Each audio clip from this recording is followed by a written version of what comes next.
Listo, muy buenas noches, apreciados estudiantes. Sean bienvenidos a una jornada más de finanzas corporativas. El día de hoy vamos a dividir la clase en varios temas que son muy importantes y que son la base fundamental para tener un criterio administrativo financiero eficaz y sobre todo una comprensión de los estados financieros y de los indicadores financieros que nos permitan realizar un enfoque y análisis correcto. ¿Ok?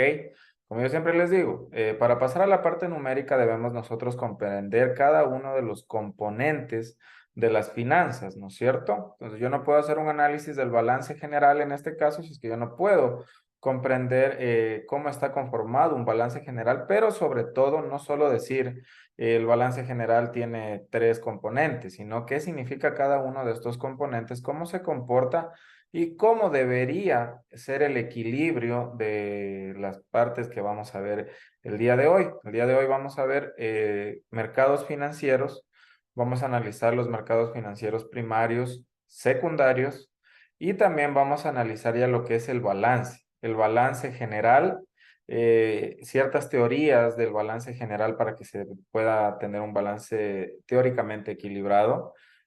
Vamos a analizar lo que es la liquidez y a su vez también vamos a analizar lo que es la relación deuda-capital, ¿ok?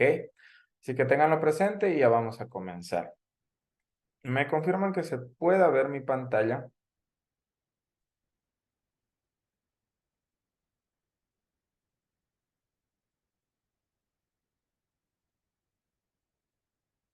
Muy bien. Vamos a hacer esta clase también quiero que sea lo más interactiva posible, por favor, así que espero sus participaciones. Quiero que antes de nada me ayuden con un recorderis de lo que vimos en la clase anterior.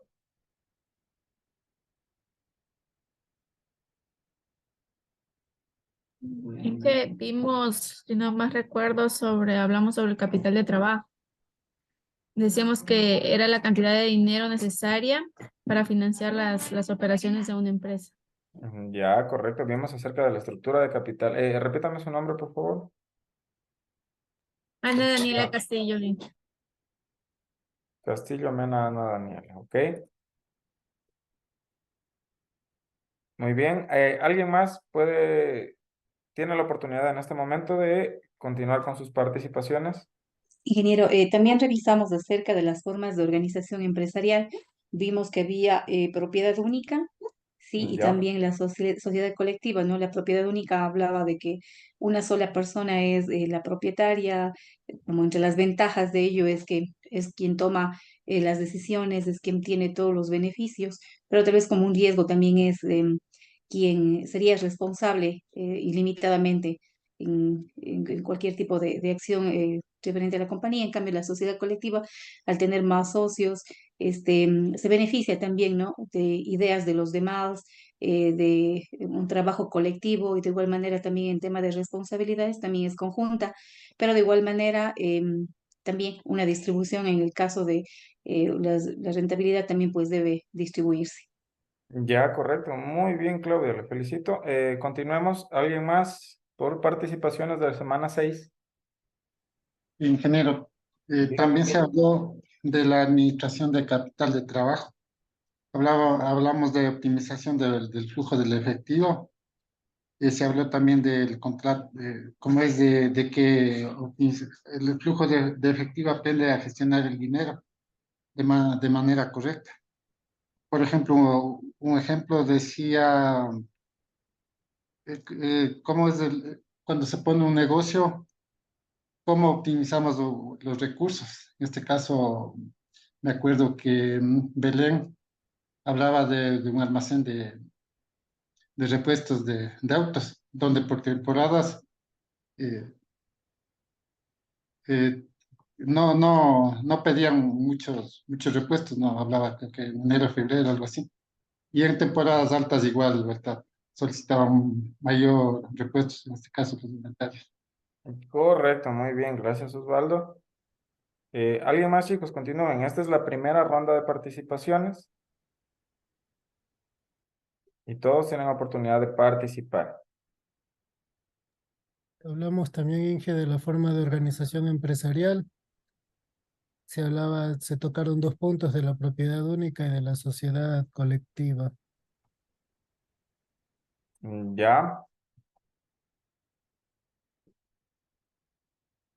Y También se hablaba sobre tics para algo controlar más tiene que un decir inventario. Ricardo, discúlpame, Katy. Estaba buscando entre mis apuntes, Inge, y eso. Es que ya dijeron todos los compañeros lo que tenía apuntado. Tenía Ya, muy que decir bien. para Gracias, cortar. Ricardo. Katia, disculpe, ahora sí puede continuar. Sí, también se habló sobre los tips para controlar un inventario, que eran tres: realizar un inventario inicial, monitorizar el inventario y de ordenar el tiempo. Correcto, muy bien. Gracias, Katia. ¿Alguien más? Van 5 participaciones. Ingeniero, también hablamos de la toma de decisiones en la administración ¿Quién me está hablando? financiera. Disculpe. Alexandra Montalbán. ¿Está con su cámara encendida? No, Inge. Para que quede constancia también, Alexandra. Ya, hablamos de la toma de decisiones, de la recopilación de información, también las cosas para evitar en la administración financiera, como este no gastar el dinero que no está presupuestado. Ya, muy bien. Eso. Ya, muchas gracias, Alexandra. ¿Alguien más, Inge, chicos? Dígame. Inge, también hablamos del por qué elegir una propiedad única, que es el control total, rápido toma de decisiones, la simplicidad, y también por qué podemos elegir una sociedad colectiva, que por qué sería complemento de habilidades, comparte responsabilidades y mayor capacidad de financiamiento. Muchas gracias, Kareli. Muy bien. Bien, chicos, están Dije, participativos. también Continúen. hablábamos sobre el apalancamiento financiero. Nos explicaba con un ejemplo que, bueno, si mal no recuerdo, que el recurso propio, no, el recurso ajeno es más riesgoso que los recursos propios. Correcto, muy bien. Es un principio fundamental en las finanzas. Eso vamos a hablar el día de hoy. Vamos a hacer más énfasis también en eso, ¿ok? Muchas gracias, Mariuxi. Continúe, Samantha.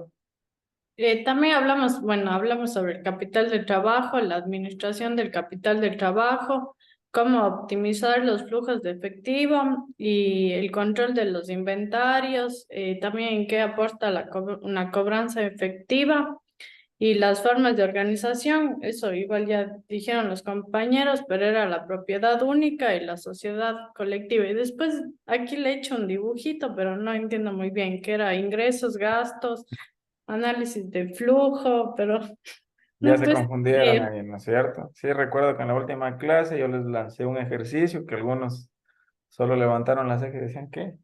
Ya, pues hoy día ya van a bajar la ceja y van a poder entender, ¿ok? Eh, entonces capaz de ser el dibujo que he hecho aquí, pero no sé. probablemente. Ya, muchas gracias, Samantha. Muy bien, ¿alguien más, chicos, quiere participar? Va a haber más rondas también para que participe el resto, ¿ok?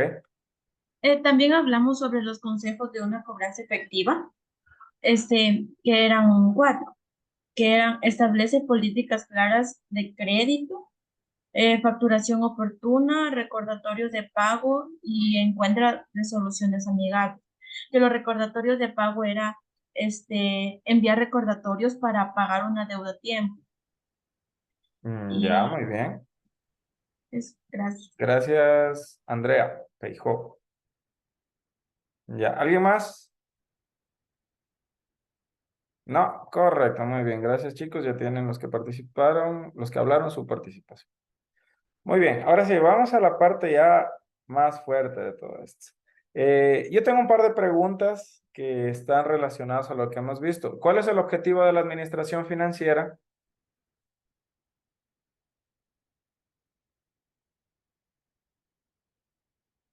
La optimización de recursos. Por ahí puede ir. pero no. Y la buena administración de los recursos, obviamente, económicos. Sería maximizar el valor de la empresa. Para la gestión. Exactamente, exactamente, muy bien. El objetivo de la administración financiera, como dice Ricardo, es maximizar el valor de la compañía para los accionistas, ¿ok? Para los accionistas y las personas interesadas en la compañía. De ahí parte uno de los problemas que viene siendo el problema de agencia, porque muchas de las veces los accionistas tienen un concepto, quieren plantear una idea, pero la administración no puede plantear esa idea porque podría irse en contra de la administración eficaz, de la administración efectiva, digámoslo así. Que es por esta razón que surge el problema de agencia, donde hay estos desfases, no hay esta concordancia y no hay esta armonía entre los accionistas y la administración, ¿ok? Quería que quede claro eso antes de pasar a los siguientes dos temas que los voy a tratar brevemente porque sé que los van a entender muy rápido, que son los mercados financieros y la corporación. Ahora, existen dos tipos de mercado. El mercado primario y el mercado secundario. ¿Pero qué significará esto del mercado primario y el mercado secundario? Va relacionado a todos los instrumentos que las empresas pueden utilizar para buscar capitalizarse, ¿ok? Luego vamos a ver qué tipos de instrumentos nomás hay, pero quiero que entiendan lo siguiente. El mercado primario hace referencia a cuando ocurre la emisión y la venta inicial. Imagínense que yo soy corporación favorita y voy a lanzar unas acciones nuevas en circulación al mercado. El mercado primario es cuando yo hago la primera emisión y venta de estos valores, como acciones, bonos, etcétera. Y es primario porque le están comprando en primera instancia a mí como empresa, ¿ok? Entonces, digamos que Samantha se animó y dijo, ya, Inge, le voy a comprar 1 millón de acciones. Perfecto, Samantha, estaba con dinero. Pasó el tiempo y luego de esto vio Samantha que las acciones que a ella le costaron $1 millón, porque cada acción valía $1, ahora ya valen $1.50. Entonces Samantha dice, no, ¿saben qué? Yo voy a vender estas acciones porque yo ya les estoy ganando algo, ¿no es cierto? Estoy ganando 50 centavos por cada dólar invertido. ¿Estamos claros hasta ahí, chicos? Ya. Cuando Samantha quiere vender sus acciones, ya no las vende en el mercado primario porque ella ya no es la empresa que las emitió a las acciones, sino ella es la compradora y tiene que venderla dentro de un mercado de acciones, en un mercado bursátil, donde ya hay otro tipo de compradores que también quieren esas acciones, ¿no es cierto? Y ahí es cuando se entra en el mercado secundario. El mercado secundario es donde ya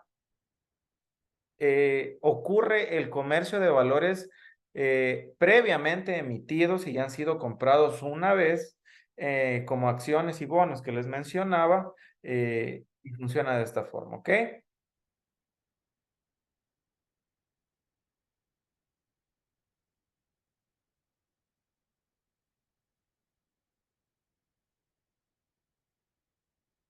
¿Está claro hasta ahí, estimados estudiantes?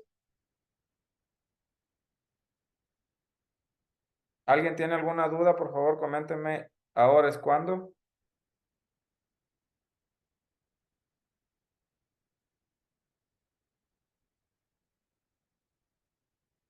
María, Ingeniero, por favor, María Correa, me comunica a las 9 de la noche para poderle poner su asistencia, ¿ok? Ok, ingeniero, gracias. Ya, Claudia, ¿me iba a preguntar algo? sí, en este caso, tanto el mercado primario como el secundario, o sea, sale, por ejemplo, en la bolsa de valores, o sea, se cotizan en la bolsa, en ambos casos. Ujú. Y como nosotros en ese caso, o sea, siempre sabemos, por ejemplo, en el mercado primario, ¿no es cierto? O sea, yo sé que va a haber una entidad, pero en el secundario, de igual manera, el título de valor me va también a emitir a mí la empresa. ¿cómo yo en este caso identifico? Mm, ¿Cómo así identifico, Claudia? Verá, por ejemplo, ya, digamos, acciones en Apple, ¿no es cierto? Entonces, ¿Ya? ya que yo tenga yo compré a Apple las acciones, entonces directamente fue el trato con la empresa, ¿no es cierto? El título de valor me otorga Apple. Ya, ¿sí? Ya, ahora, digamos que las mismas acciones yo las puedo revender, Claro que sí. así sería el mercado secundario, ¿no es cierto? Entonces, cuando yo revendo, ¿cómo hago cómo es la negociación? O sea, yo le voy a vender a Ricardo, entonces, ¿quién es ese título de valor? O sea, ¿cómo pasa, Ricardo? ¿Cómo es que Apple le pasa directamente o yo le paso directamente? Ya, eso le voy a explicar ahora con un gráfico, ¿ok? Deme un Ya, segundo para gracias. encontrarlo porque eso es de otro libro. Correcto. En relación a lo que me preguntaba Claudia, a ver, existen dos tipos de mercados financieros en el Ecuador, ¿no es cierto? Existe un mercado tradicional, que es la banca que se la conoce normalmente, que es el de intermediarios financieros. ¿Pueden ver la gráfica? Ya. ¿Qué sucede normalmente aquí?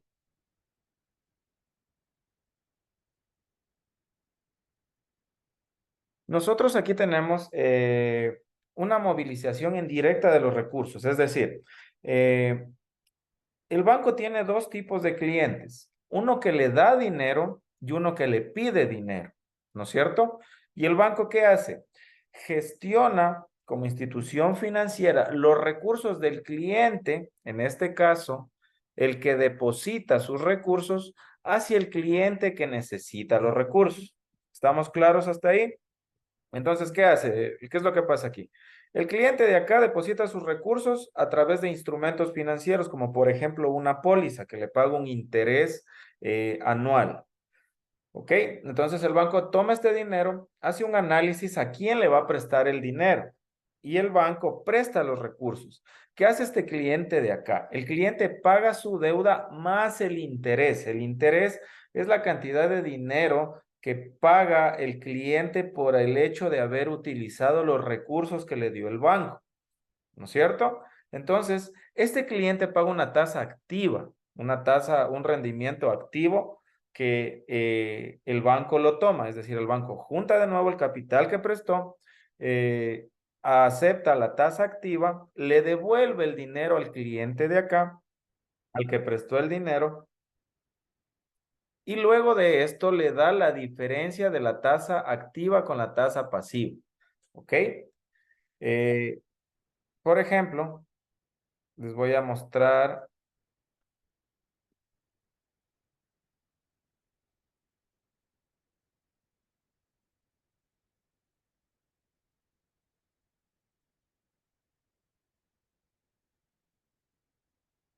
En este caso, si una persona busca un crédito de consumo, la tasa de interés activa, es decir, acuérdense lo de acá, este cliente que pide los recursos paga la tasa activa, para un crédito de consumo es del 16%, ¿ok? Eh, el crédito educativo es de 8,74. El inmobiliario, por ejemplo, está al 9,90. El microcrédito minorista está al 20%, ¿ok? Entonces, digamos que el banco hace y luego de ver esto, ya saben cuánto el banco le está cobrando a la gente por prestarle dinero. Llega a cobrarle hasta el 20%, etcétera. Y la persona que le depositó el dinero, la tasa de interés pasiva que recibe, la máxima por depósitos a plazo en porcentaje anual es de 7,52.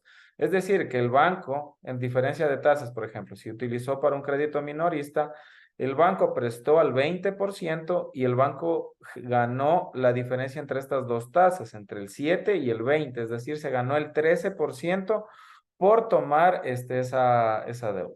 Ahora, normalmente los bancos pagan una tasa anual de entre el 5 y el 7% máximo. Un banco de menor riesgo te paga entre el 4 al 5. Las cooperativas de ahorro y crédito que son un poco más riesgosas te pagan un poco más, pero tampoco sobrepasan ciertos niveles, ya que las instituciones bancarias te ponen esos techos y esos pisos. ¿Estamos claros hasta ahí?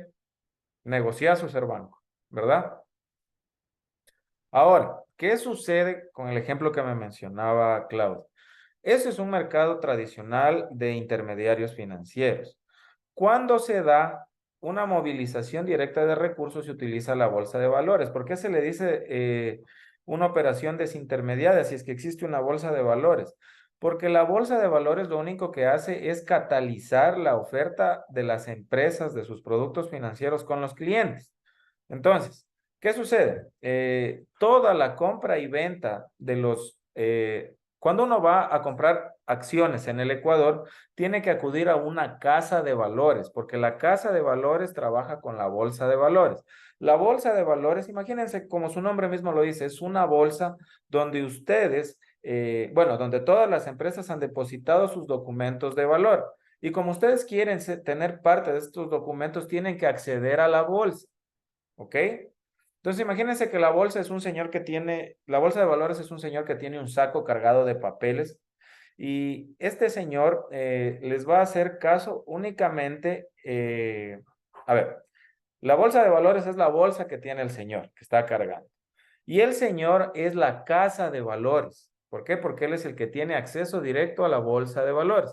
Entonces llega una empresa y le dice, ¿sabes qué? Yo voy a vender acciones, como el ejemplo que les decía.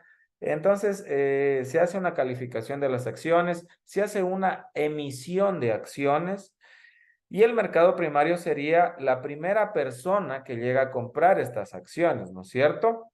Es decir, la empresa llegó a la bolsa de valores, llegó a vender las acciones a través de la casa de valores, que es la persona que se encarga de sacar y meter los títulos valores de la bolsa. Y hay dos clientes en este caso. Hay la empresa, que es la que deposita sus títulos valores, y el cliente que da dinero a cambio de obtener esos títulos valores. ¿Estamos claros hasta ahí? ¿Me comprendieron? Ok. Ahora Claudia me dice, pero a ver, si yo tengo mis títulos valores y yo quiero venderlos, ¿yo puedo venderle aquí directo a mi primo, a mi vecino? Solo le entrego, le doy en la mano y ya está. Pues no, porque toda transacción dentro de las casas de valores, dentro del sistema bursátil, del ámbito bursátil, está registrada en una institución. Esta institución, no sé si lo tendrá por acá, no, ahorita estoy revisando este libro a los tiempos, pero se encarga de registrar quién tiene los títulos valores, porque supongamos que a usted, Claudia, se le perdió el papelito. ¿Ok? Si usted perdió el papel, lamentablemente tendría con qué ir a cobrar. Pero lo que pasa es que hay una institución que es de Cevale, me parece que se llamaba.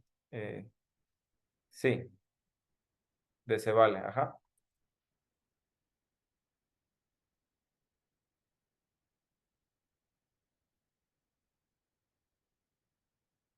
Que se encarga de registrar todas las acciones, ya les voy a dar el dato correcto, que se encarga de registrar todas estas acciones y ahí está dicho, tantas acciones de X empresa las tiene Claudia, tantas acciones las tiene Samantha, las tiene María, las tiene Ricardo, las tiene Osvaldo, las tienen el resto de ustedes. Perdón.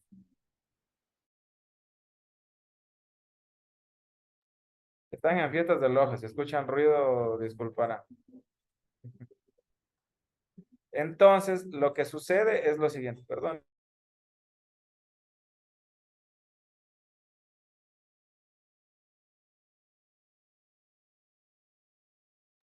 ¡Que viva Loja!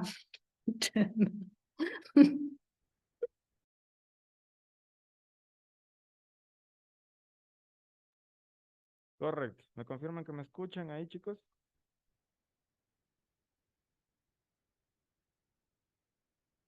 ¿Me escuchan? Bajito, ingeniero. No, yo lo escucho un poquito, estaba más clarito, puedo hablar un poquito. Sí, yo también lo escucho súper bajito. Ya, esperemos. Entonces, dentro de esta institución, que es la que se encarga del registro de los valores bursátiles a quién le pertenecen, tiene que darse también, pues, y esto lo hacen las casas de valores, porque la casa de valores le dice, mira, ¿sabes qué? Vino Claudia y compró tantas acciones y eso tienes que registrar. Entonces, eso hace esta institución, se encarga de registrar las acciones que se compró y qué persona posee cuánto de tanto. Por eso, si Claudia quiere vender, tiene que llamar a su casa de valores y decirle, quiero vender estas acciones, y de esta forma la nueva persona que los adquiere, eso ya es mercado secundario, ¿no es cierto? Porque le está vendiendo a otra persona. Y así le venda a otra empresa, sigue siendo mercado secundario porque no las compró con la emisión de los títulos valores. ¿Estamos claros hasta ahí, estimados estudiantes? Inge, una pregunta, ¿y qué se necesita para ponerse una casa de valores? 2,5 millones de capital como solo garantías. ¿Qué más necesitabas? Tienes que estar ¿Cuántos hay en Ecuador? 23 aproximadamente. No, perdón, ¿Distribuidos en todo el treinta y Ecuador? tres casas de valores, ajá. Están en todo. ¿Y dónde está la Están en bolsa? Quito y en Guayaquil, Samantha. No están Y, en todo el Ecuador.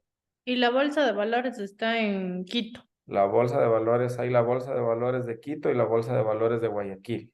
A mi criterio financiero es una pérdida de recursos. ¿Y Ya que quién regula eso? la ¿Cuál Superintendencia es? de Compañías, Valores y Seguros. Mm, Y ingeniero, buenas noches. Dígame. Ingeniero, una consulta. Y en el caso, por ejemplo, para poder invertir en la casa de valores, ¿cómo lo analiza usted? Yo trabajo con eso, realmente. Yo hago análisis bursátiles para que se compren acciones. A ver, eso no es tema de esta clase, así que preferiría verlo en una siguiente clase donde veamos capitalización. Pero le digo brevemente, las acciones, los títulos, valores bursátiles son una muy buena opción que te va a rendir más que el banco. ¿Ok? No sé si recuerdan que dentro del webinar que hubo de contabilidad también se mencionó parte de este tema. Ella decía que invertamos en el estándar, en el SP 500, pero el mercado bursátil ecuatoriano tiene muchas opciones buenas eh, referentes a activos financieros que te permitan, a productos financieros para que tú tengas rendimiento. Tienes mercado de renta fija y mercado de renta variable. El mercado de renta fija son bonos, son descuentos, facturas comerciales.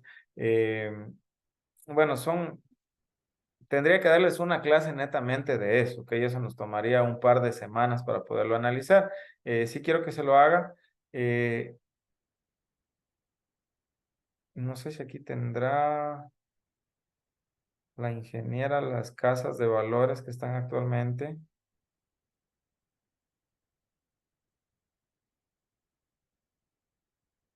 Hay dos bolsas de... Ah, aquí están las casas de valores. Son compañías autorizadas y controladas por la Superintendencia de Compañías y Valores para ejercer la intermediación de los valores. Es decir, es la persona que puede acceder a la bolsa de valores y puede darte los títulos valores a través de sus operadores de valores que te ayudan también con cierto tipo de asesoramiento financiero. Pero como ustedes ya van a ser especialistas en administración financiera, ustedes pueden encargarse de esto, ¿ok?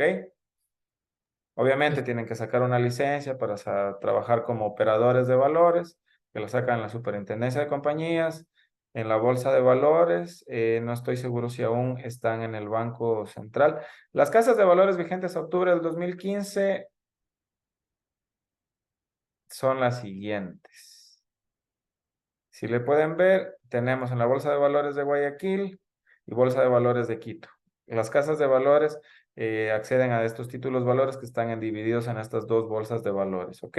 Tenemos Axil, Adfin, Albio, Fideval es una que también yo recomiendo. Metrovalores, Mercapital. Mercapital es muy buena, tiene bastante información. No todas te cobran la misma comisión, cada una cobra comisiones, ¿ok? Hasta ahí, chicos. ¿Alguna otra pregunta? Ya que nos desviamos un poquito del tema. Ya, Bueno, ya, pues, la última. señorita, invertir en bolsa de valores. nos va a ayudar, nos va a enseñar eso o, o no nos va a enseñar eso? Porque sería interesante, o sea, por eso más que todo. En la última parte de los contenidos, yo le cambié realmente la parte del cronograma de contenidos que había, porque me pareció que no les iba a aportar mucho y ahí decidí ponerles las opciones de capitalización, ¿ok? Entonces ahí en el último mes nosotros vamos a ver todo lo relacionado a lo que es opciones de capitalización y riesgos, ¿ok? Yo le cambié todo eso. Y ahí vamos a ver instrumentos de financiamiento de corto plazo. Vamos a ver el crédito comercial o de proveedores, el factoring y el confirming. Vamos a ver los instrumentos de financiamiento de mediano y largo plazo, préstamos y créditos bancarios, el leasing y renting, entidades de capitales de riesgo y business angels. Y en esa parte, en los casos de aplicación o ahí dentro de esa temática podemos ver estas opciones de capitalización como son las acciones y los valores de renta fija. ¿Estamos de acuerdo? Muy bien. Finanzas corporativas es un componente que abarca muchísimo y se necesita mucho tiempo, por eso yo he tratado de hacerlo para que ustedes puedan entender lo máximo posible de lo más provechoso y obtengan el conocimiento más enriquecedor de todo esto, ¿ok? Bueno, Inge, dígame, Samantha. yo la última pregunta. ¿Y qué necesita una empresa para comenzar a vender sus acciones? Cotizar en bolsa. Necesita justamente lo de aquí. Proceso de emisión. Para conocer el proceso, tiene que estar inscrito en el registro de mercado de valores, tiene que estar inscrito en la bolsa de valores, tiene que hacer una emisión de los títulos. La empresa parte identificando el monto que necesita financiarse. Posteriormente se debe analizar los cálculos para ver de qué manera le conviene emitir los títulos y cuál será el flujo de efectivo a desembolsar en el futuro. Hay que hacerle un análisis a la empresa. Uno de estos requisitos que yo recuerdo técnicamente es que esté por lo menos trabajando ya 3 años en el mercado. O sea, no es que yo me ponga una empresa hoy día y mañana ya cotizo en bolsa, no.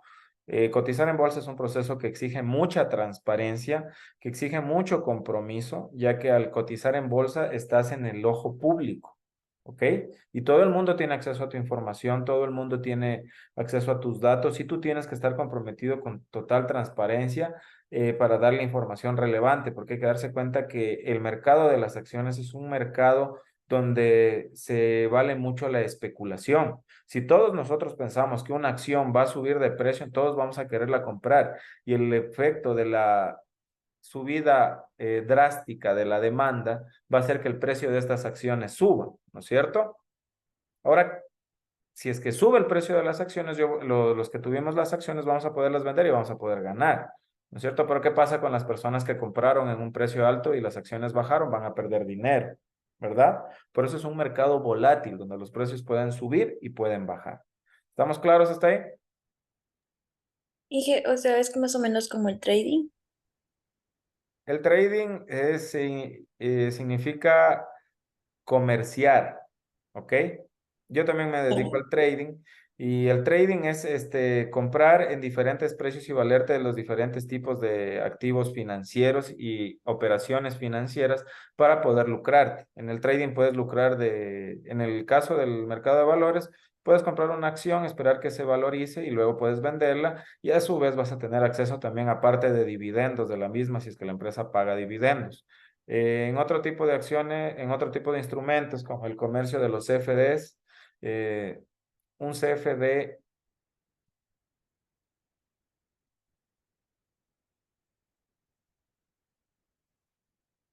es un contrato por diferencia de precios, donde tú puedes, no se podría decir apostar, pero tú puedes ir a la probabilidad de que el precio pueda bajar o pueda subir y puedes valerte de esa variación en el precio en relación a tu apalancamiento financiero y puedes lucrarte tanto de las operaciones de la alza o de la baja de los precios, ¿ok? En base a la oferta y demanda, pues porque hace que se muevan los precios. ¿Estamos claros hasta ahí? Realmente se los digo brevemente porque para eso, yo solo para los instrumentos bursátiles me tocó estudiar 2 años y medio, ¿ok? Entonces sí es un campo bastante amplio, pero que se lo puede ir viendo. Así que ya saben, igual si necesitan tienen más interés en esto, tenemos horas que son asíncronas, que también pueden ser síncronas si es que ustedes me lo piden, y cuadramos una hora y podemos analizar más temas, ¿ok? Hasta ahí, chicos, ¿alguna pregunta?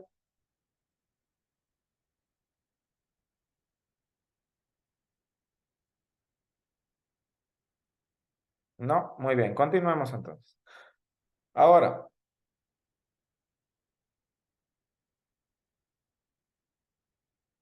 el mercado secundario, como les dije, ya es pues venderle a otros miembros o personas que estén interesados en las acciones, y se lo hace a través de una casa de valores donde pueden acceder a estos títulos valores que los poseen. Es decir, es como cuando se saca un carro de casa. Cuando se vende un carro de casa es el mercado primario, pero cuando ya se lo vende en una feria de carros y todo eso, ya es un mercado secundario. ¿Estamos claros hasta ahí? Correcto, continuamos. Estados financieros. Ahora nos vamos a ir a la parte de los estados financieros y vamos a analizar lo que es el balance. Ahora, para explicar, antes de ir a la parte conceptual, el balance es como que yo les tomara una foto a ustedes en este momento. Yo puedo ver cómo están vestidos, qué tipo de ropa traen, qué tipo de accesorios traen, qué tipo de zapatos traen, ¿no es cierto? Eso me va a dar una instantánea de su situación, ¿verdad? ¿Cómo pueden ustedes determinar si una persona es indigente, digamos?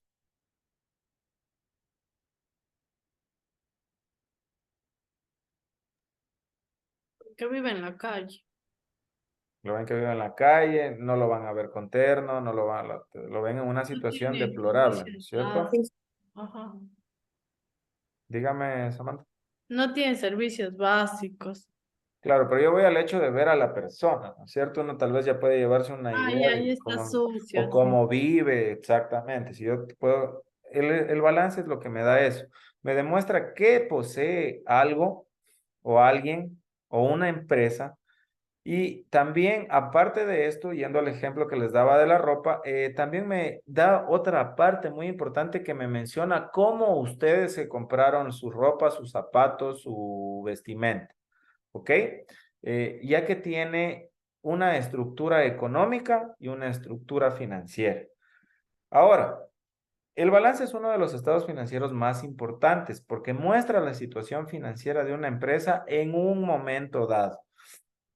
Presenta lo siguiente: activos, pasivos y patrimonio.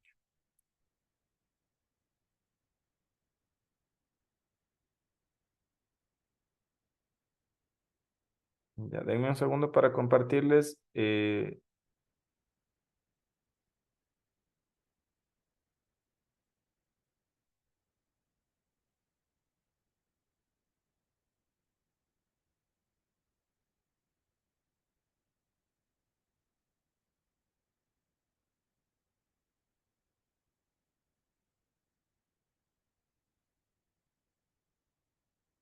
Correcto, ahí estamos. ¿Me confirman que puedo ver mi pantalla? Ya. Voy a explicarles lo que son las masas patrimoniales. Aunque ustedes por análisis financiero 1 ya deben conocerlas, pero en sí, lo que hace el estado financiero, el balance general, nos muestra qué posee una empresa, es decir, nos muestra la estructura económica con la que la empresa trabaja, ¿ok? La estructura económica está compuesta por dos principales segmentos. Uno son los bienes fijos, los activos fijos, y los otros son los activos circulantes. ¿Puede alguien, por favor, decirme cuál es la diferencia entre activo fijo y activo circulante? Estos ya son cosas que ustedes deben conocer. Abad Díaz, Silvana Michelle, ¿está por acá? Sí está, Silvana. Coménteme, ¿cuál es la diferencia entre activo fijo y activo circulante? Estaba tratando de darle idea. A ver, que el uno sería a corto y largo plazo, así en simple palabra. En simple palabra, no le entendí muy bien a corto y largo plazo. O sea, ¿cuál es a corto, cuál es a largo? ¿Y por qué el uno es a corto y por qué el otro es a largo? Ya, el activo corriente se va a tener la disponibilidad inmediata de ese recurso. En cambio, por el parte del circulante no se tiene disponibilidad, como dice la palabra misma ahí, sino va a ser a un largo plazo más. O sea, no se va a poner inmediatamente ese recurso. Ya, muy bien. ¿Alguien más? Está por aquí Elba Caizalitín. Ah, está él. Celi Peso Karen.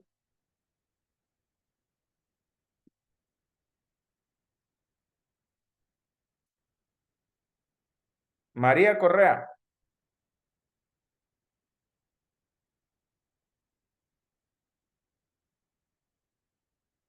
María Correa, ¿está por acá?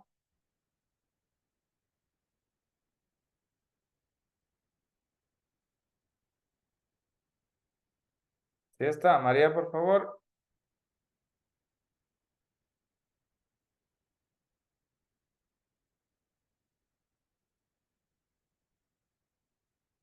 Ya luego va Ana Daniela. Coménteme, María.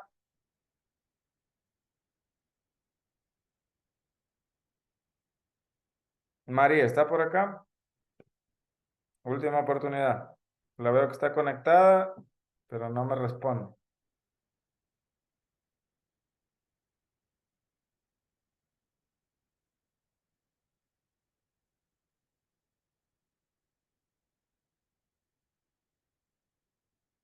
Ya le voy a dar 30 segundos, por favor.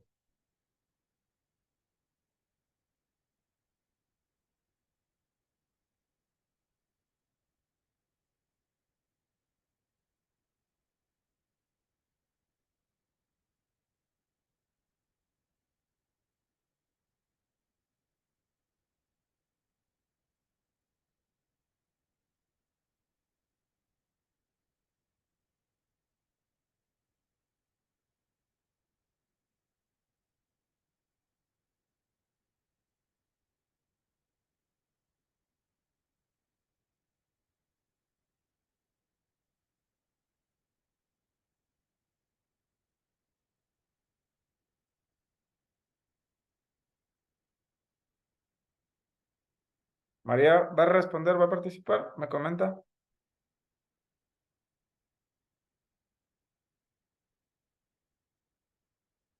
No hay respuesta. Muy bien. Continúe nomás, por favor. Ana Daniela. Sí, Inge.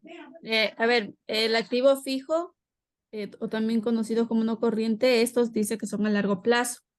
Estos son bienes, pueden ser bienes tangibles e intangibles, que generalmente van dentro de un periodo prolongado. Como por ejemplo puede ser los edificios, las maquinarias, esto están destinados, no están destinados a la venta inmediata.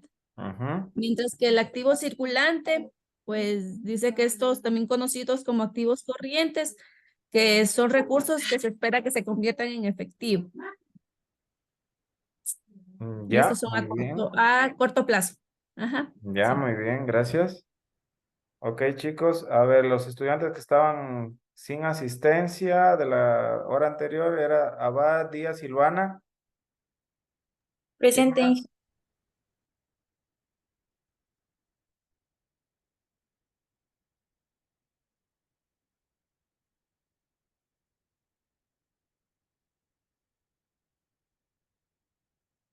¿Quién más estaba con inasistencia de la hora anterior? Ahora tiene que mencionarme, por favor.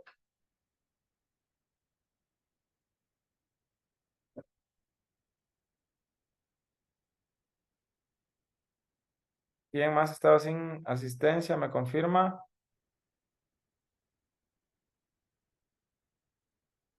Tenía dos alumnos. Una era Abad Díaz Silvana y la otra no recuerdo. Pero por aquí también me faltaba Celi Peso Karen, Oviedo Libicota José Fernando. ¿Están por aquí? En el chat también hay una compañerita que ha puesto que le ayude con la asistencia. María Correa, ok. Ya, muy bien, ya está su asistencia. Solo me faltaría Celi Peso Karen y Oviedo Libicota José Fernando. ¿Listo?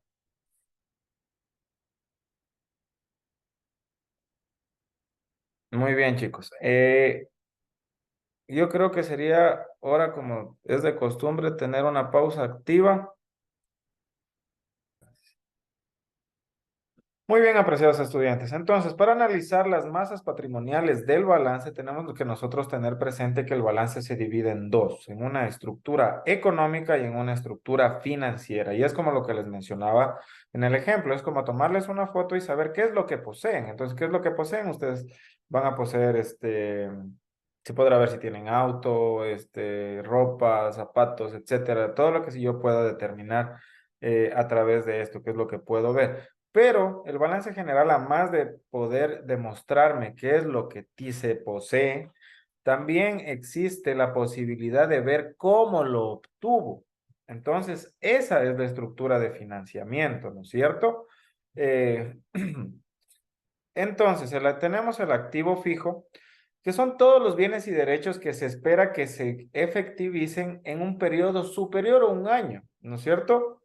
De esta forma nosotros ahí tenemos inmovilizado, tenemos propiedad, planta y equipo, tenemos maquinarias, vehículos, infraestructura, etcétera.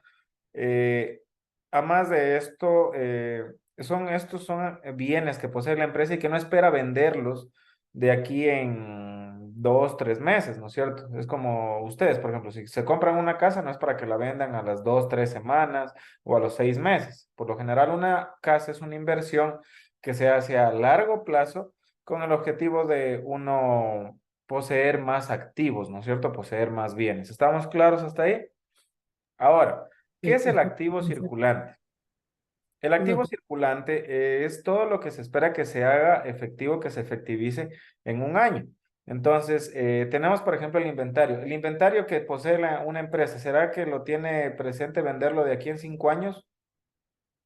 No, ¿no es cierto? Tiene que venderlo en ese mismo año porque el movimiento de ese inventario le va a dar ciclos económicos que le van a permitir con su estructura económica generar ingresos, ¿ok? Para eso sirve la estructura económica, es para ver, le da las herramientas para que trabaje la organización, ¿no es cierto? Dentro de estas herramientas tenemos herramientas que son a largo plazo, por ejemplo, las oficinas donde funciona la administración de una organización, o tiene también que ver con los insumos, materia prima, maquinaria, todo lo que son las existencias, lo que es realizable. Un ejemplo de realizable, por ejemplo, son las cuentas por cobrar. Las cuentas por cobrar son derechos que tiene la empresa para cobrarlos, pero no significa que es la empresa los tiene ya en ese momento en cuestión efectiva, ¿no es cierto? Porque primero tienen que cobrarlos para que se vuelvan efectivos, ¿ok? Ahora, también tenemos lo que son disponibles, que ya es todo lo relacionado a bancos, caja y efectivo. ¿Estamos claros hasta ahí? Muy bien.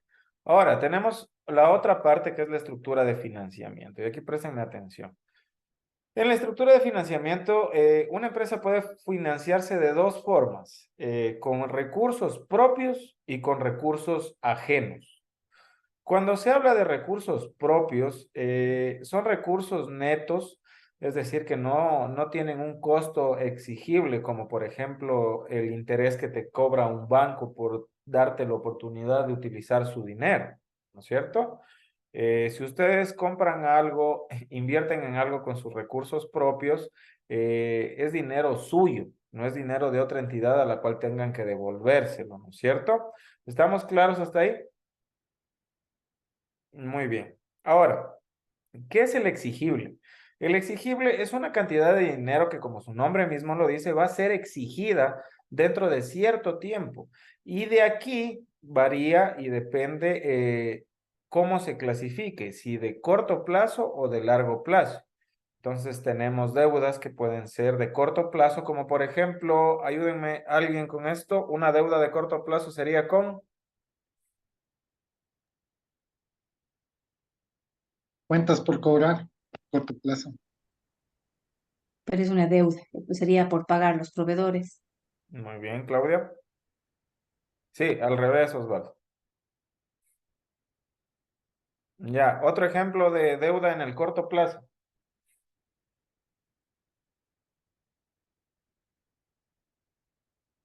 Falta por aquí que participe María José, Tenia Polo Tatiana.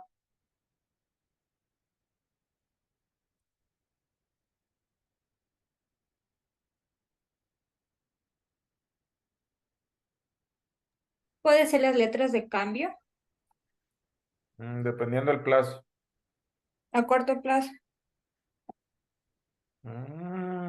Sí, pero especifiquémoslo dentro de una cuenta contable. Puede ser en este caso combustible, el arrendamiento, cosas así, servicios básicos. Pero tenemos que clasificarla contablemente. Dentro de las cuentas contables de corto plazo, de los pasivos exigibles de corto plazo, podemos encontrar acreedores de corto plazo, podemos encontrar deudas bancarias de corto plazo. Otra muy importante que también hay que tener en cuenta son la de proveedores, ¿ok? Los proveedores son deudas que uno tiene que se espera pagarlas en el corto plazo. Por ejemplo, cuando a ti te entregan materia prima para que puedas producir, pero no te la cobran en ese momento, sino te dan un periodo de tiempo para que puedas pagarla, perdón. Eso también es una deuda que incluye la empresa y estas deudas son de proveedores, ¿no es cierto? ¿Estamos claros hasta ahí? Inge, una pregunta, ¿los impuestos también es una deuda a corto plazo? No, los impuestos no son una deuda, los impuestos son una obligación. A ver, los impuestos no están dentro del balance general. Los impuestos están dentro del estado de resultados y es una cantidad que depende de la cantidad de dinero que tú hayas obtenido en el año. Así como a veces te toca pagar impuestos, a veces también tienes crédito tributario, es decir, no te cobran ellos dependiendo de ciertas características que hayas cumplido. El gobierno ecuatoriano, por ejemplo, tiene presente esto y a una empresa que ve que ha tenido no tiene a qué grabarle, ¿cierto? Porque el impuesto tiene que ser gravable, o sea, tiene que generarse sobre un valor al cual le va a gravar el impuesto. Y en caso de que no tenga rendimiento, ¿sobre qué te va a gravar el impuesto? ¿Ok? Si una empresa está en pérdidas, no va a venir el Estado tampoco a saquearte porque no has tenido ganancias, ¿ok? Ya todo esto se ve en el estado de resultados. ¿Quién más se me está quedando de participar? José Oviedo, ¿está por acá? No, faltó también. ¿Tiene Apolo Tatiana? Sí. ¿Sí está por acá? Sí. A ver, ayúdeme, Tatiana. Dentro de lo que ya hemos visto de los estados financieros, del balance general, nosotros tenemos cuentas, por ejemplo, del patrimonio. ¿Cuáles serían los capitales permanentes del balance general? Del balance final. El capital. Los capitales permanentes, ¿cuáles serían los que... A ver, le voy a dar una pauta. Todo lo que es permanente es lo que significa que en el corto plazo no va a ser utilizado. Perdón, no va a ser efectivizado. Es decir, que lo tenemos presente, que va a trabajar con nuestra organización de aquí en periodos superiores a un año. Las reservas, Ya, sí, también. el capital social, las utilidades retenidas. Ya. La deuda a largo plazo con el banco, ¿sería un capital permanente?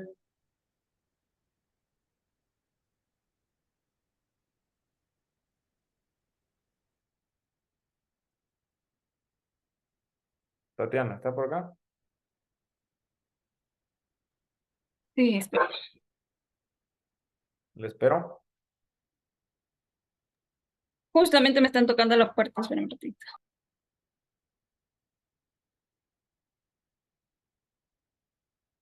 Bueno, continuemos. Me avisa cuando vaya a hacer su participación, por favor.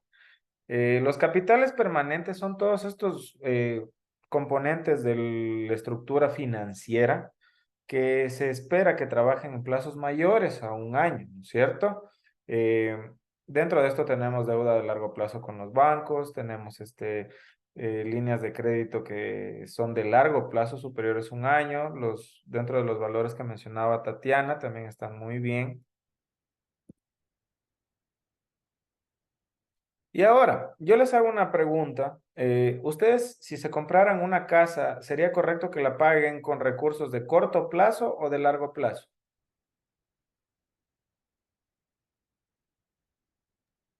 Inge, antes de responder la pregunta, ¿capitales permanentes se refiere en sí al patrimonio? O cuando habla de capitales permanentes, ¿se refiere a todo lo que incluye el activo, el activo circulante y el pasivo no corriente? Los capitales permanentes, María José, son el patrimonio y los pasivos de largo plazo. Ya. ¿Ya? Entonces, el patrimonio y los exigibles de largo plazo, los que tienen costo de largo plazo, las deudas con los bancos, etcétera, o con acreedores a largo plazo, son los capitales permanentes. Y ahí va mi pregunta. Si ustedes se compran una casa que tiene, por ejemplo, una vida útil de unos 20 años, ¿ustedes la pagarían en el corto plazo o en el largo plazo? Depende cómo la empresa esté manejando su economía, si tiene patrimonio, si no tiene. En Hay relación que a su fijarse vida en eso. útil. En relación a la vida útil, pues lo tomaríamos como un activo dentro de la empresa. Podría ser y teniendo un patrimonio, podría ser a corto plazo, pero dependiendo también del valor de de la casa. No. Siempre las organizaciones tienen que tratar de equilibrar sus flujos de efectivo que no se vean comprometidos, ¿ok? Si nosotros compramos dentro de la organización un edificio, no es para que lo paguemos de aquí en 2 o 3 meses.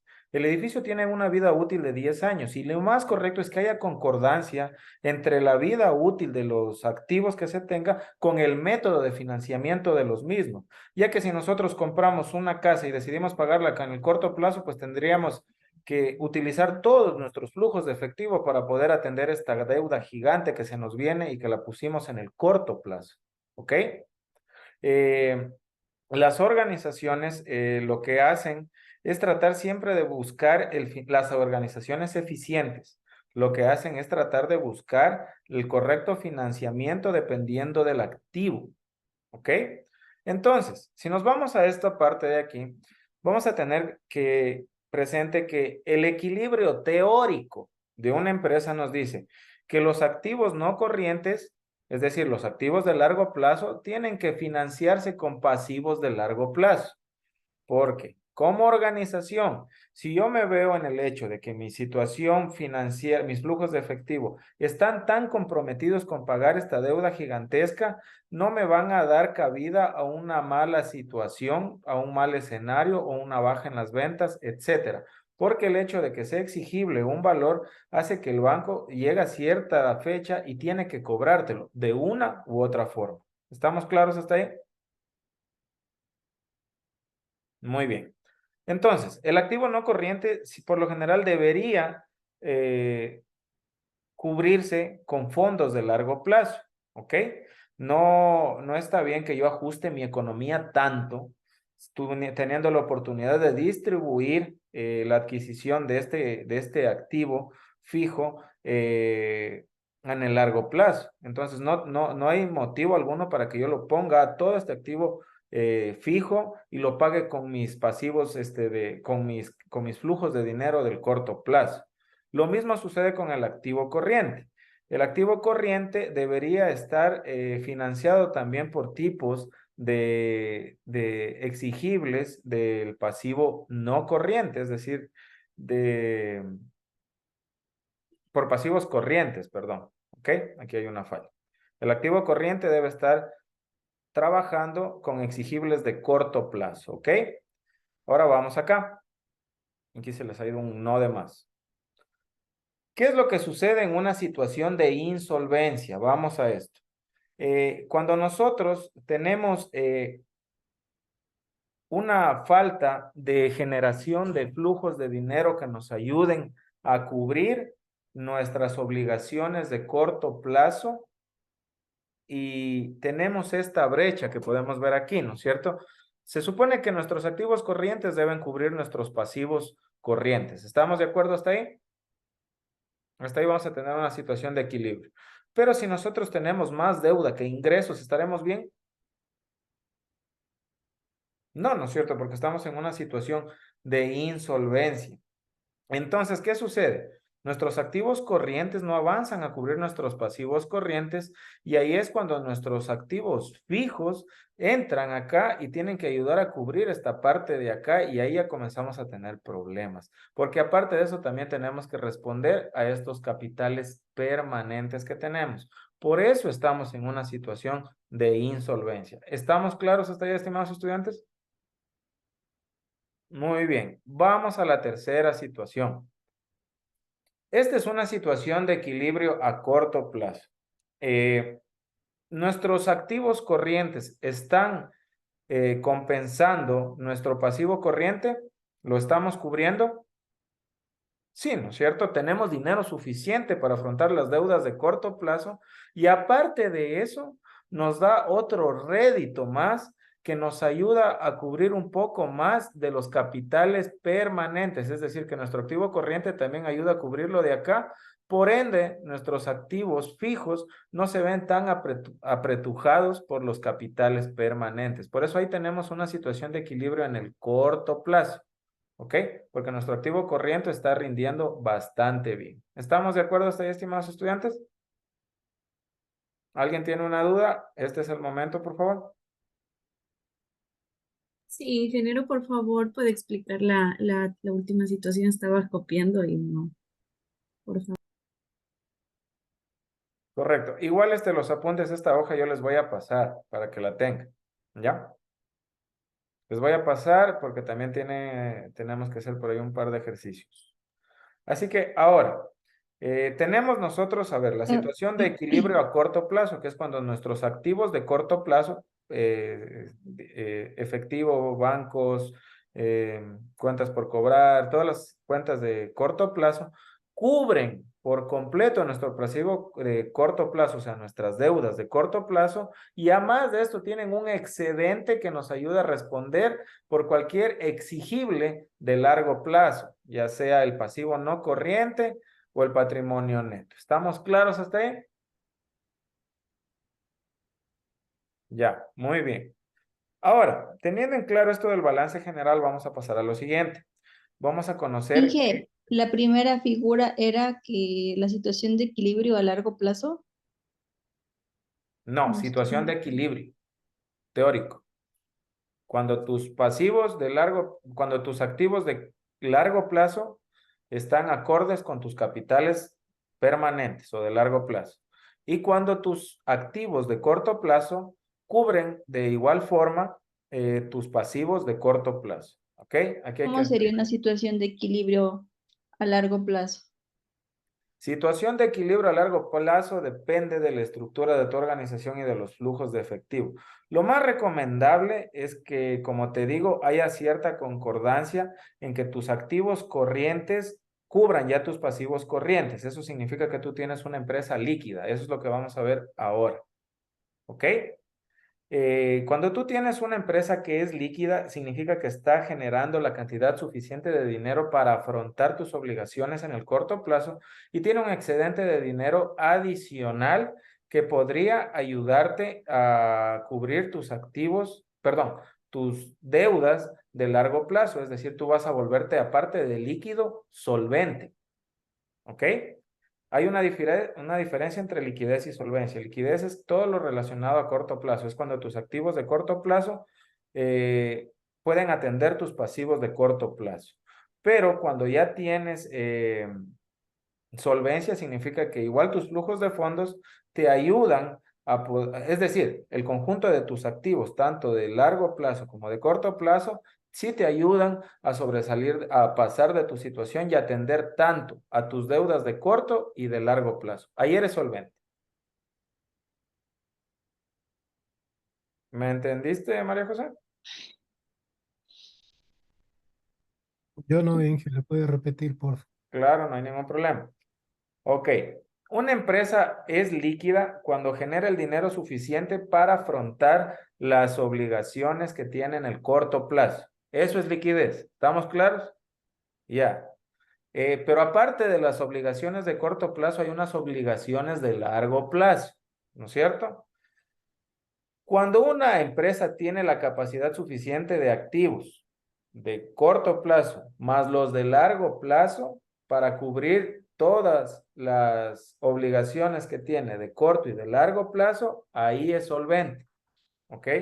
Porque puede darse el caso de que una empresa sea líquida, pero no sea solvente. ¿Cuándo sucede esto? Cuando los activos corrientes generan los recursos suficientes en los activos. Generan los recursos suficientes para acarrear el corto plazo, pero las deudas de largo plazo ya no hay dinero para pagar eso. Entonces, cuando tus activos llegan a esta situación, significa que tú no tienes solvencia porque tus activos no avanzan a cubrir el total de tu estructura financiera. ¿Estamos claros? Liquidez es todo lo relacionado al corto plazo. Es lo que vamos a ver ahora, para que lo entiendan mejor. Pero hasta ahí ya deberían tener una idea de que la liquidez es todo lo que tiene que ver con las obligaciones en el corto plazo. ¿Ok?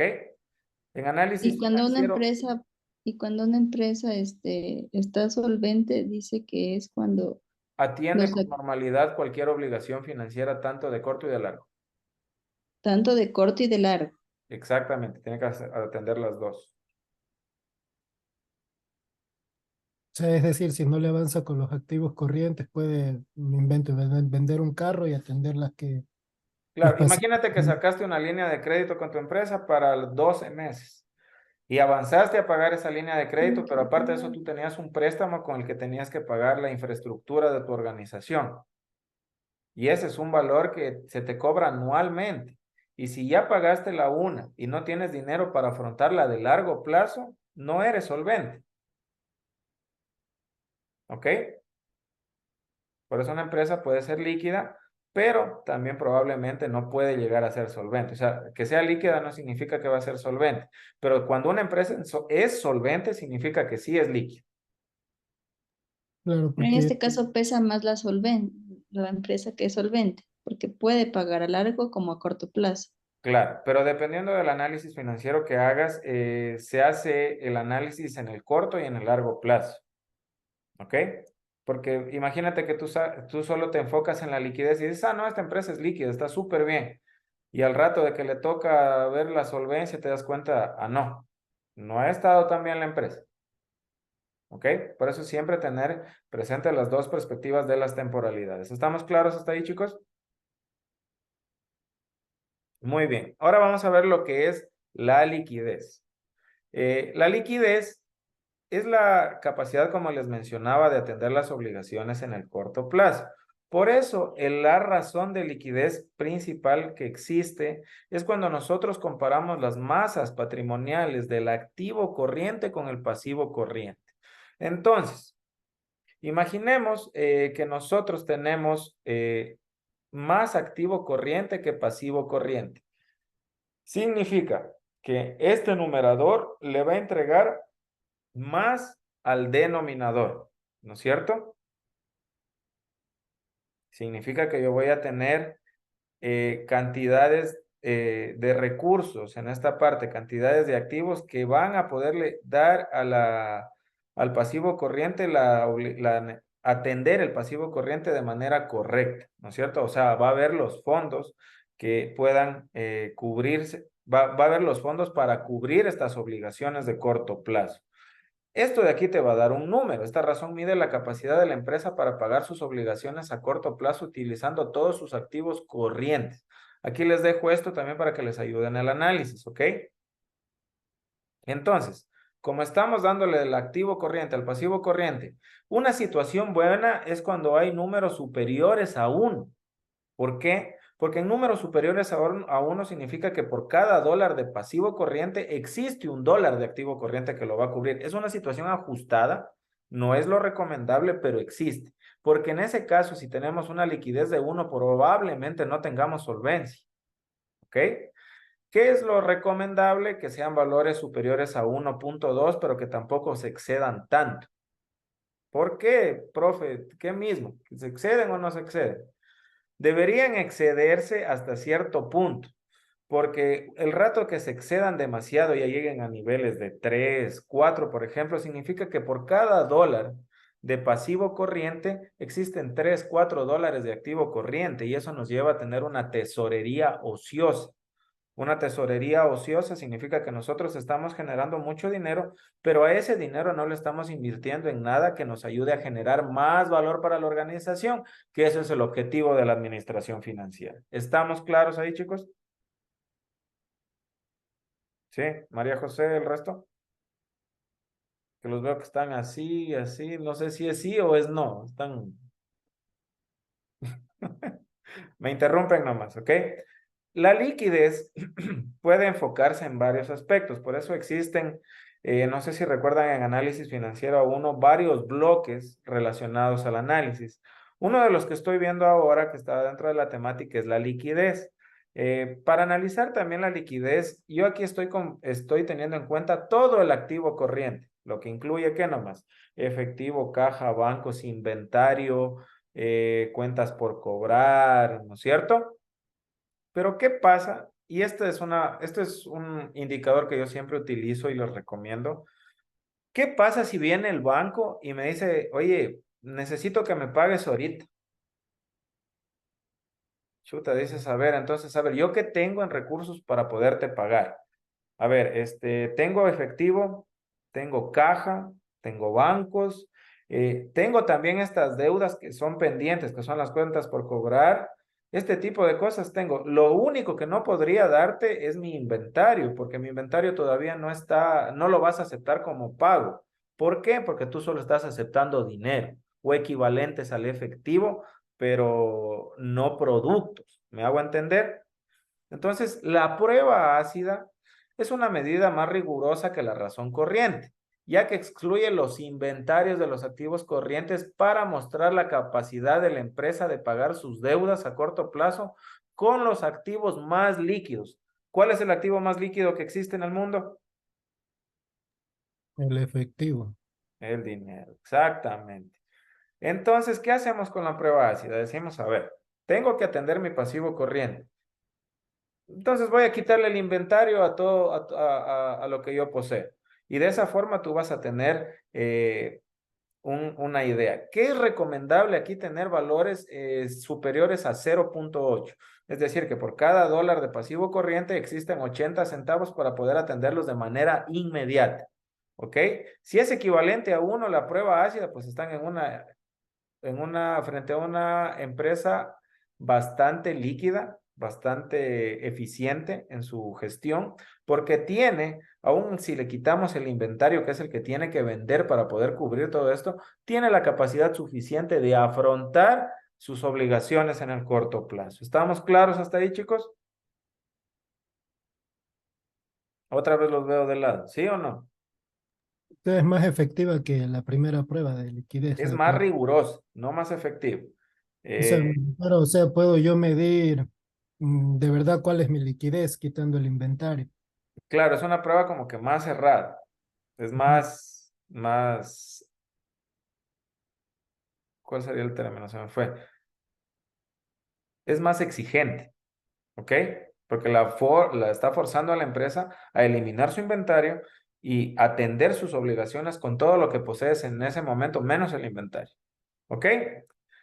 Ahora, otras razones que son también interesantes, por ejemplo, es la razón de efectivo, que ahí dice, a ver, ¿se acuerdan lo que yo les mencionaba acá? Que, sí, que está mal que nosotros también tengamos una liquidez muy, muy grande, porque eso nos lleva a tener una tesorería ociosa, ya que estamos generando muchísimo dinero, pero no estamos haciendo nada con ese excedente de dinero que estamos generando. ¿No es cierto? Estamos más bien acumulándolo ahí en la empresa y no estamos haciendo inversiones, no estamos haciendo otras opciones que nos generen valor, ¿ok? Para esto nos sirve la opción de efectivo, para determinar cuánto dinero, caja y bancos tiene la empresa en relación al total de activos. Entonces, La razón de efectivo mide la capacidad de la empresa para cubrir sus obligaciones corrientes únicamente con efectivo y equivalentes al efectivo. Ah, no, aquí lo está enfocando de otra forma, ¿ok?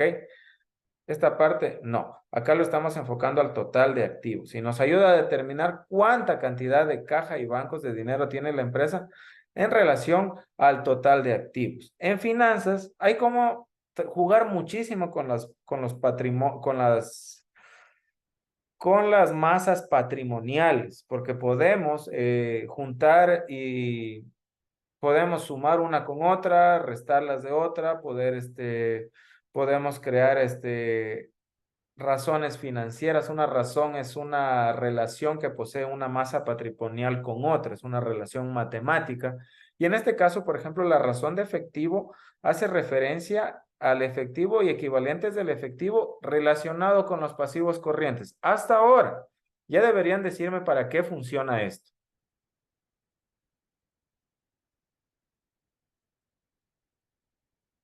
Si el efectivo y equivalentes al efectivo lo pongo en correlación con los pasivos corrientes. Para Cuando saber vean este cuántos tipo, dólares de, para saber cuántos dólares de pasivo corriente, cuántos dólares en efectivo, para saber el valor en dólares que necesito para cubrir mis pasivos corrientes. Casi. Soy mala para analizar. No, está bien, por ahí va.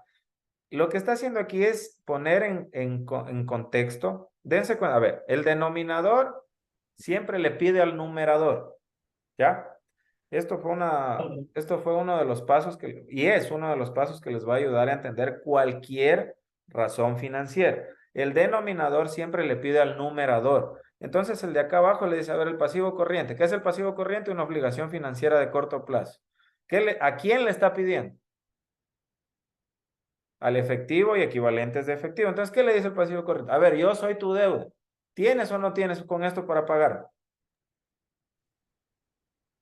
O sea, ¿tienes para atenderme? Aquí se determina el flujo, nuestro flujo de efectivo.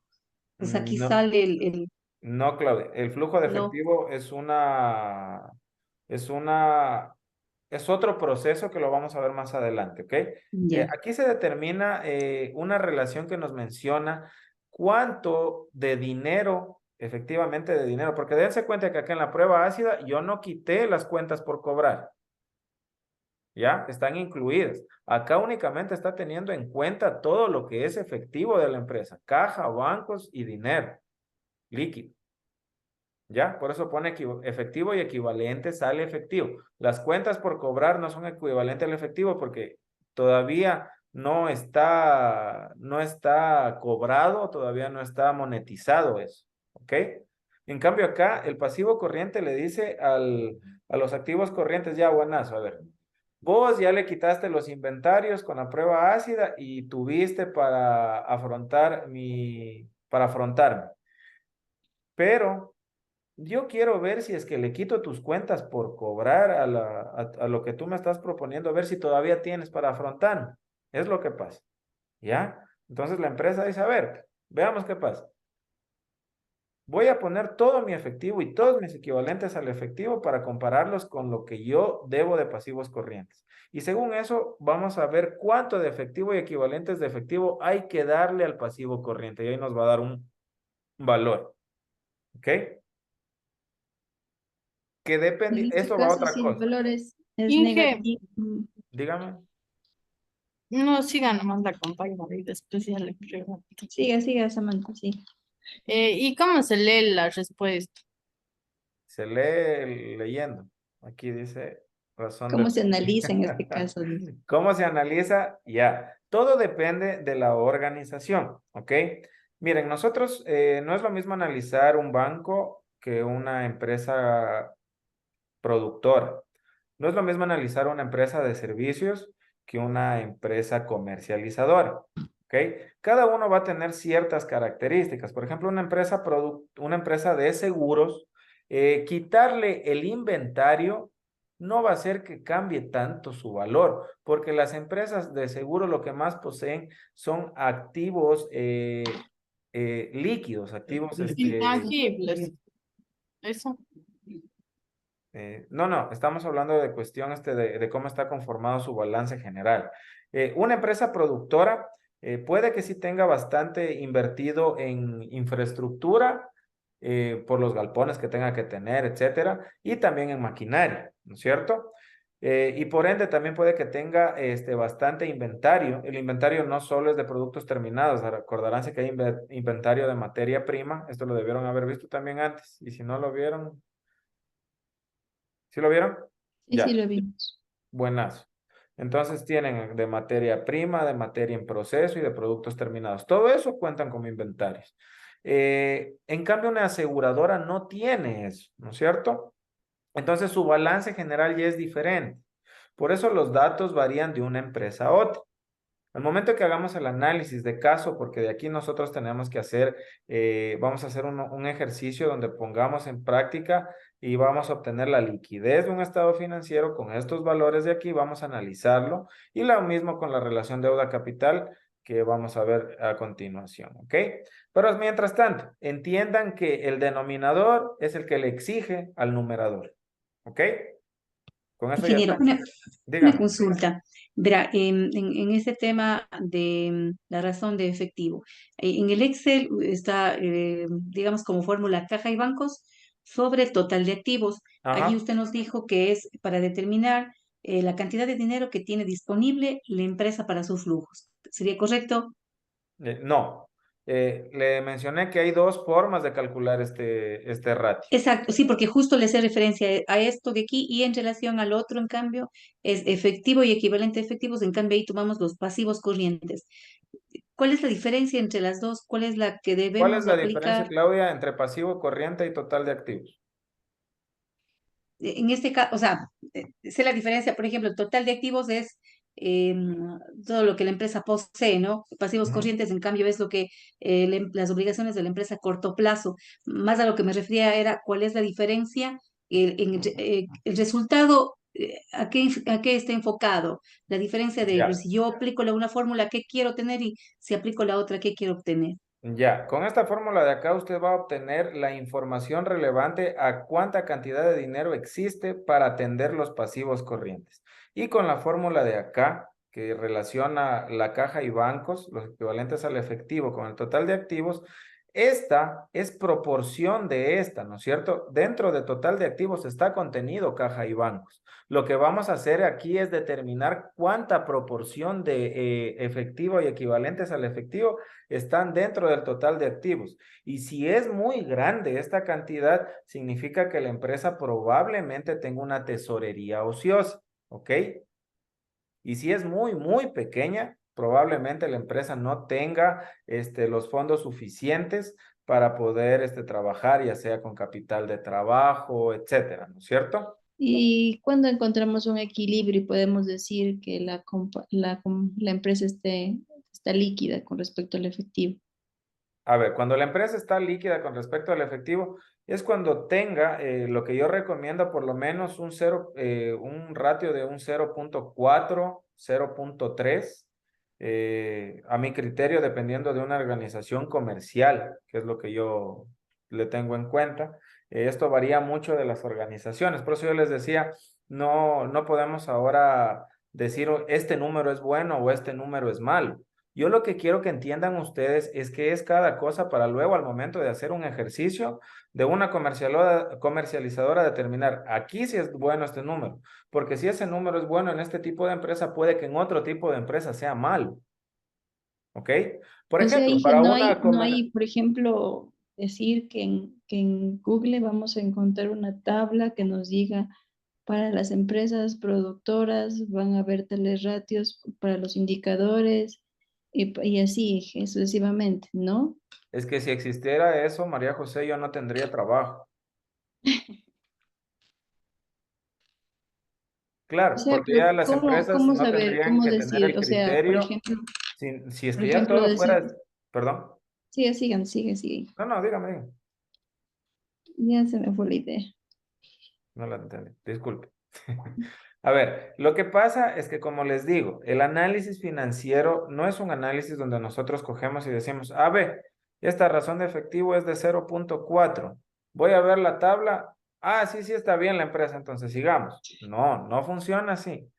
Esto del análisis financiero de las finanzas corporativas es como que un engranaje de varias piezas, donde uno puede determinar si la máquina es efectiva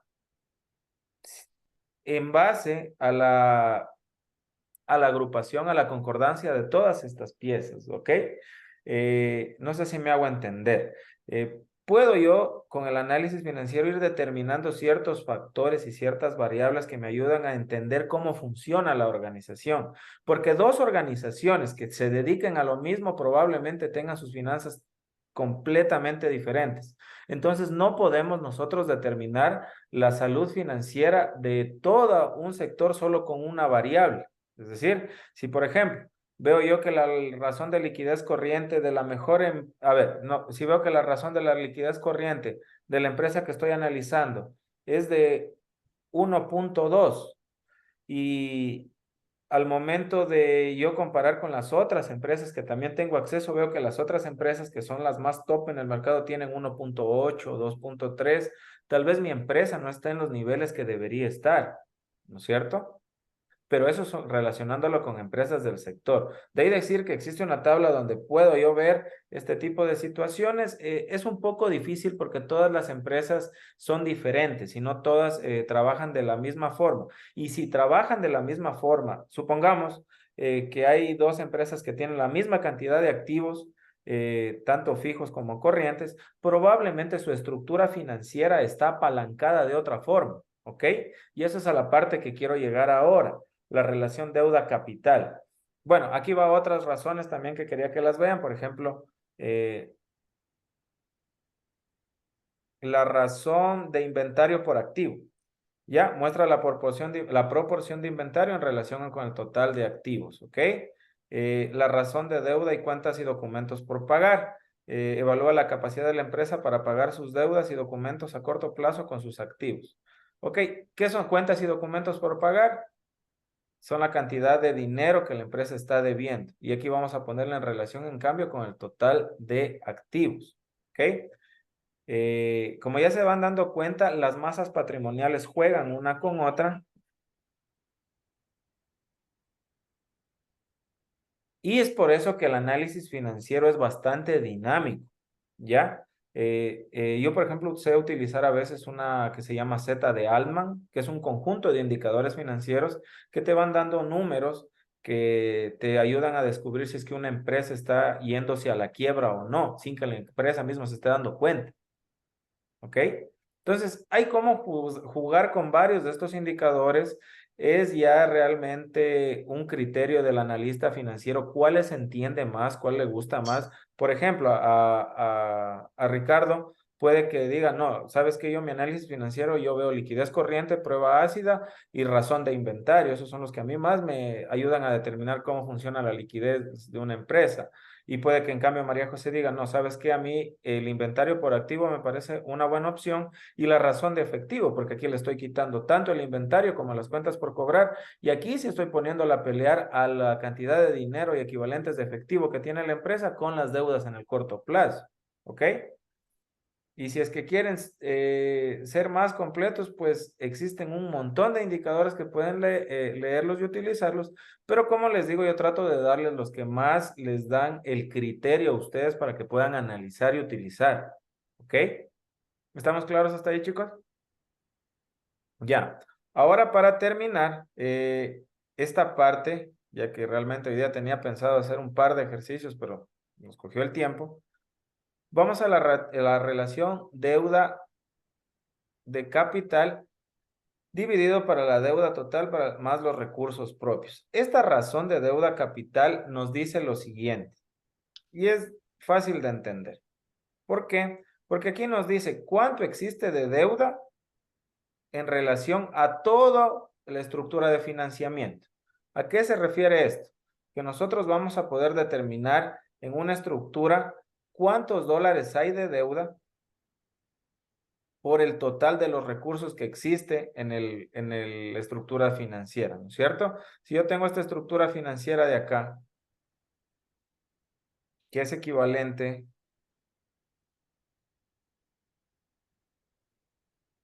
a 1.000.000, todo está de aquí.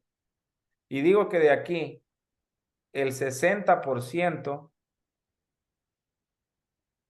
es deuda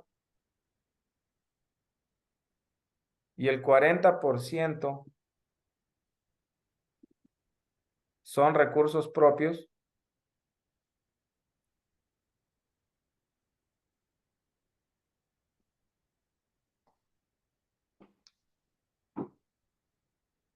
El 100% es 1.000.000, ¿no es cierto? Significa que de deuda habrá 600.000 y de recursos propios habrá 400.000, ¿verdad?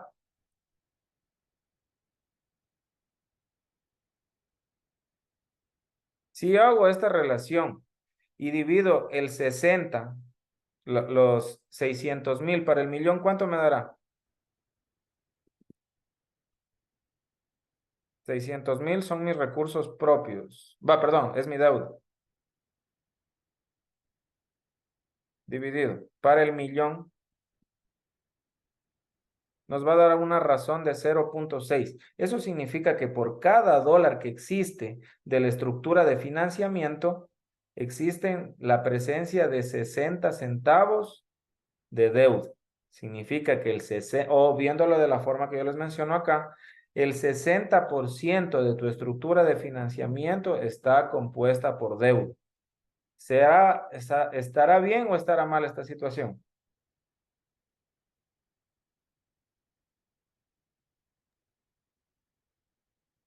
Usted dijo que es más riesgoso tener una deuda en el banco que con su capital propio. Entonces, podría ser que en este caso, pues no estaría bien, aparte es el 60%.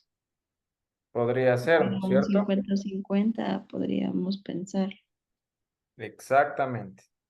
Existen varias, y esto ya lo vamos a determinar cuando nosotros nos pongamos a ver lo que es el costo de capital, porque el costo de capital influye mucho en la rentabilidad de la empresa. Mayor costo de capital que tengamos, mayor